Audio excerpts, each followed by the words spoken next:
নমস্কাৰ, আসসালামু আলাইকুম।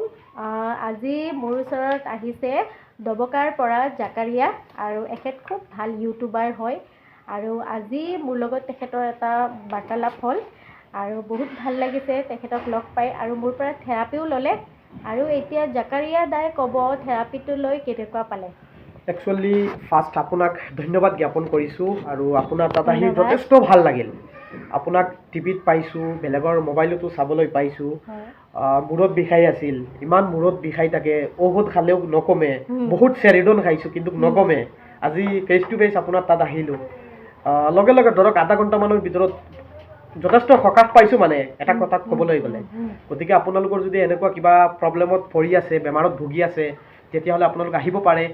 পিছে মই তেখেতৰ সৈতে বাৰ্তালাপ এটা কৰিলোঁ, ভিডিঅ' বনালোঁ, প্ৰায় 20 মিনিটমান কথা পাতিছোঁ। যদি আপোনালোকে মোৰ লগত বা মোৰ তেখেতৰ ফুল ভিডিঅ'টো চাব বিচাৰে তেতিয়াহ'লে মিডিল অসমটো চাৰ্চ কৰিলে পাই যাব।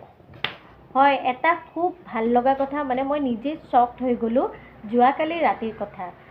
যেতিয়া চেহেৰীৰ পাছত তেখেতে এটা মোলৈ মেছেজ পঠিয়াইছিলে এক্সেছ বাছৰ বিষয়ে এটা এডভাৰটাইজ এটা বাৰ্তালাপ কৰিম বুলি, কিন্তু ময়ো মানে ভবা নাছিলোঁ যে এইটো বেলেগ নাম্বাৰ কোনোবাই চাগে এনেই ভুলতে কিবা দিব পাৰে, মই সেইকাৰণে ৰেছপন্স নিদিলোঁ। কিন্তু মৰ্ণিং যেতিয়া শুই উঠিলোঁ মোৰ হাজবেণ্ডে যেতিয়া ভালকৈ চালে মোৰ তাত এটা মেছেজ আহিছে আৰু এনেও দিয়কচোন চেহেৰীৰ পিছত টোপনি বহুত দেৰিলৈকে যায়, ৰাতিপুৱা শুই উঠিব নোৱাৰোঁ। গতিকে হাজবেণ্ডে চাই ক'লে এনেকুৱা মানুহ এজনে মেছেজ দিলে, এটা ভিডিঅ' এটা পডকাষ্ট এটা কৰিম বুলি মোক কৈছিলে। সেইটো কাৰণে তেখেতে যিহেতু নিজেই মোক মানে ৰিকুৱেষ্ট কৰিছে কৰিবৰ কাৰণে, সেইটো কাৰণে তেখেতক মই মাতি দিলোঁ আৰু ধন্যবাদ আপোনালৈও, বহুত ভাল লাগিল আপোনাৰ লগত। আপুনি যথেষ্টখিনি কষ্ট কৰিলে মোৰ কাৰণে। নাই মানে গুৱাহাটীত অহা যোৱা হৈ থাকে, এতিয়া ভাল পাইছোঁ। আৰু কিবা যদি এনেকুৱা বেমাৰত ভুগি থাকোঁ বা মোৰ ওচৰ চুবুৰীয়া বা মোৰ সমনীয়া যদি কিবা বেমাৰত ভুগি থাকে, আমি তেখেতসকলকো মাতিম আপোনাৰ তাত আহিবৰ কাৰণে বা আপোনাৰ থেৰাপি ল'বৰ কাৰণে। যথেষ্ট ভাল লাগিল, আপোনালোকো আহিব পাৰে।